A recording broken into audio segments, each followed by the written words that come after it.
Öncelikle biraz daha samimi sohbet havasında önce kendimi kısaca bir tanıtayım arkadaşlar.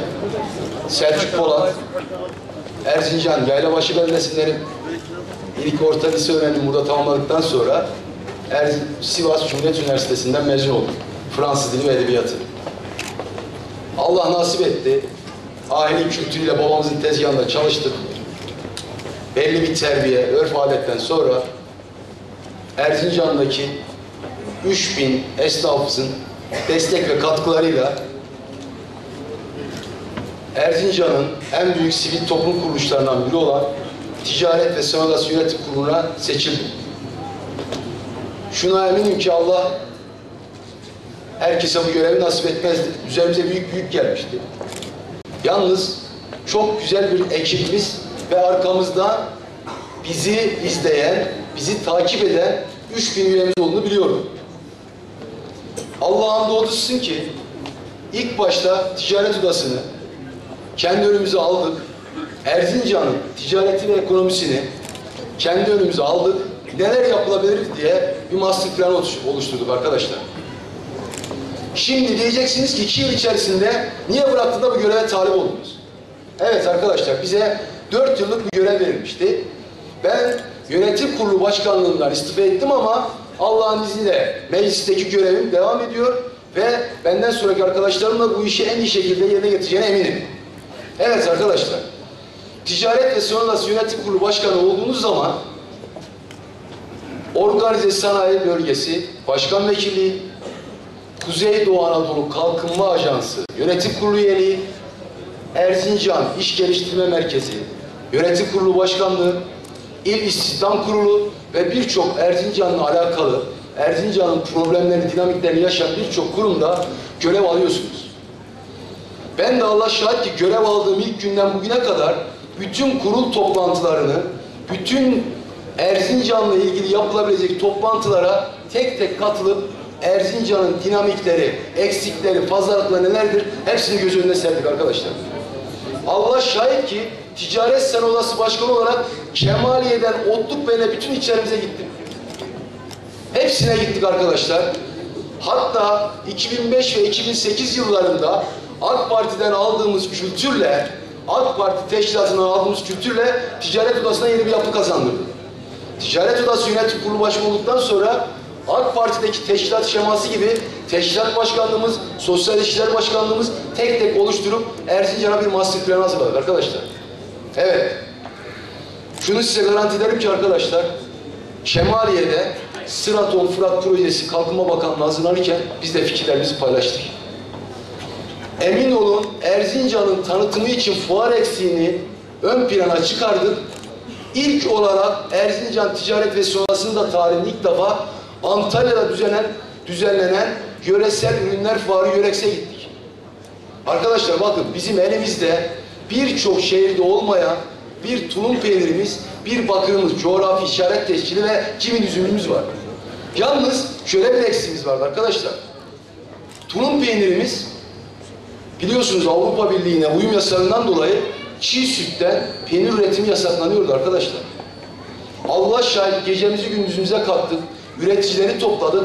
Çiğ sütten peynirin üretiminin yasaklanmaması için bir sürü bakanlıklar ilgili görüş aldık, görüş verdik. Ama nerede tıkandık biliyor musunuz arkadaşlar? Arkamızda siyasi bir güç yoktu arkadaşlar. Ben bunun eksikliğini 2 yıl boyunca her zaman hissettim. Buna emin olun. Tulum peyniri yabana atmayın arkadaşlar. Tulum peyniri Erzincan'da 7000 kişi istihdam sağlıyor. Ölmüş denen bir bakırcılığımız vardı. Antalya'da fuarda gördük. Arkadaşlar Erzincan'da bakırcılık ölmemiş. Esnafımızın, tüccarımızın biraz daha ilgi ve alakalı ayağa kalkması gerekiyordu. El işçiliği çok önemliydi. Antalya'da fuarda gördük ki fabrikasyon bakır işçiliği, Antep Maraş işçiliği kimse sormuyor. El işçiliğiyle yapılabilecek özel el emeği, göz nuru ürünler yapılıyor. Evet arkadaşlar, buradaki bazı ticaretçi arkadaşlarımız da verirler. Yine bir örnekten daha size bahsedeceğim. İnşaat sektörümüz 2011 yılından beri Erzincan'da özellikle inşaat firmalarımız müthiş bir atak içerisinde çok kaliteli inşaatlar yapmaya başladılar. Ticaret Sanat Odası üyelerimiz olarak biz de birçok defa bir araya geldik. Neler yapılabilir? neler edilebilir arkadaşlar? Biz birlikte Erzincan'ız. Bizi yeşerten, bizi mayalandıran bu topraklara sorumluluklarımız var, yapacaklarımız var. Allah şahit ki Ticaret ve Sanayi Odası Başkanlığı yaparken hep böyle çalıştık. İnşaat komitemiz belki bilgi eksikliği, belki muhasebecilerin uyarmaması sonucu kendilerinin de çok haberleri olmadan tapu açlarından dolayı maalesef ki 73 tane firmamız incelenmeye almıştı arkadaşlar. İnşaat firmalarımızı topladık bir araya. Neler yapabiliriz, neler edebiliriz? Biz sivil toplum platformu oluşturuyoruz. Çünkü Erzincan'da maalesef hiçbir birliktelik yok arkadaşlar. Bir işe kalkışırken, bir iş yaparken ne kadar toplu yürek olursa emin olun o kadar her teli titretiyoruz arkadaşlar. Ben arkama 20 tane esnaf arkadaşımızı alıp da hangi kuruma, hangi devlet dairesine gittiysem emin olun istediğimi oradan alıp böyle çıktım. Ama Ticaret Sanayi Odası Başkanı olarak bile bir yerlere gitseniz emin olun gelip bir yerde tıkandık. Biraz önce bahsettiğim inşaat işinden. Derhal 5 kişilik bir komisyon kurduk. Ankara'ya gittik arkadaşlar. Maliye Bakanlığı Müsteşarı'na.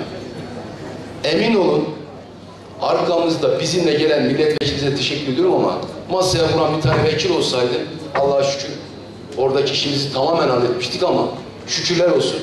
En basitten uzlaşma komisyonuna bir şeyler koparabildik. Evet arkadaşlar, bizim Erzincan'ın biliyorsunuz şöyle bir durumumuz var. Biraz öz eleştiride bulunabilirsek az buzlu çok özür dilerim, hayırlığımız var.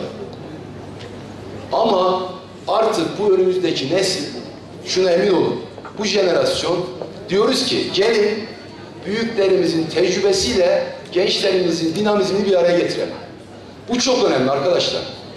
Biz her sorunumuzu, her yaptığımız icraatı tek tek planladık. Şuradan örnek vereyim size arkadaşlar. Erzincan'da bir organize sanayi bölgemiz var. Maalesef ki çok da işimiz olmadığı sürece gidip geldiğimiz bir yer değil arkadaşlar.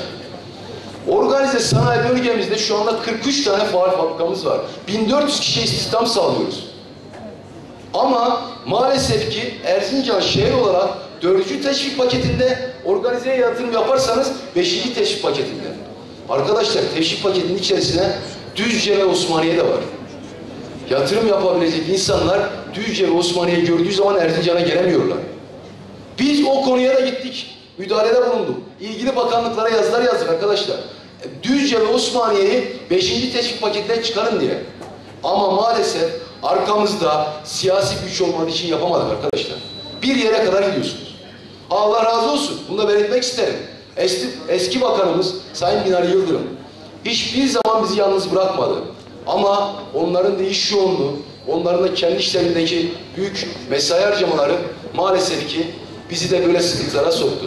Evet arkadaşlar, benim en son ilçeleri de gezerken yaptığım tespitler, bütün beldeleri, ilçeleri, teşkilatlarımızı tek tek dolandım. Erzincan'ın şöyle bir gerçeği var. Yatırımcımızı, tarımından, çiftçimizi, köyümüzü üzerindeki ölü toprağına atmamız lazım arkadaşlar. Erzincan, Türkiye'nin yenilenebilir enerjide en verimli şehirlerinden biri. Bu konuda ne yaptık arkadaşlar? Gittik Erzincan Organize Sanayi Bölgesi İş Geliştirme Merkezi'nde 45 kilowattlık bir güneş enerjisi tesisi kurduk. Küçük bir tesis ama arkadaşlar en basitinden yatırım yapabilecek arkadaşlarımıza örnek olacak bir tesis. Tavsiye ederim. Mutlaka gidin bir gezin. Çünkü önümüzdeki yüzyılda Türkiye'nin de enerji ihtiyacını inşallah bu şekilde karşılayacağız. Evet arkadaşlar. Biraz önce de söylediğim gibi en önemli eksiğimiz birlik ve beraberliğimiz de Allah'ın izniyle imar edeceğiz. Biz Erzincan'ı birlikte çalışarak birlikte yöneteceğiz arkadaşlar. Bütün teşkilatlarımızı gezdik. Hanım kollarımız, gençlik kollarımız, herkes seçime hazır. Yalnızca şöyle bir eksikliğimiz var. Emin olun AK Parti'nin muhalefeti, AK Parti'nin karşısındaki en büyük güç kim biliyor musunuz? Yine AK Parti arkadaşlar. 12 yıllık geçmişte görev alan arkadaşlarımız. Sayın Polat toparlayalım. Küsenler olmuş, darılanlar olmuş. Tek istedikleri şey biraz daha gönüllerinin alınması. Yoksa hepsinin içinde emin olun gözleri parlıyor. bir kıvılcımla Erzincan'da AK Parti ikiye taşımak için hepsinin içine bir ateş var arkadaşlar. Ben size şunu söylüyorum arkadaşlar ve söz veriyorum. Bizim eski seçimdeki aramızda 3000 fark yok arkadaşlar. Bakın şuna emin olun, Erzincan Allah'ın izniyle hanım kollarımızda, gençlik kollarımızda, ilçe, belde, bütün teşkilatlarımızla Allah nasip ederse 3000 farkı kapatmayacağız, 5000 fark atacağız arkadaşlar. Buna emin olun. Bunu insanlarımızın yanına gidip de her görüştüğümüz arkadaşımız AK Parti için gönül vermiş, canını vermek istiyor, Erzincan için hizmet etmek istiyor. Sizden tek bir ricam arkadaşlar. Siyasete niye girdim? Buna emin olun. Allah şahit ki siyasete Erzincan'da bir üst lige taşımak, Erzincan'ın insanını yüceltmek.